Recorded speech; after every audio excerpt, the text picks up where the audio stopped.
విశాఖపట్నం ఎయిర్‌పోర్ట్‌కి ఏడాదిలో ప్రయాణికులు 29.6 లక్షల మంది. అంటే దగ్గర దగ్గర 30 లక్షలు. విజయవాడ 14.1 లక్షలు. తిరుపతి 11.1 లక్షలు. రాజమండ్రి 5 లక్షలు. ఇది హైయెస్ట్. మిగతాది అతి పరిమితం అన్నమాట.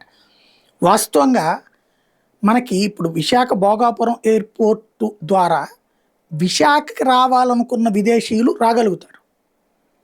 అదే సందర్భంలో విదేశీ సర్వీసులు అక్కడికి ఉండాలి పెద్ద ఎత్తున.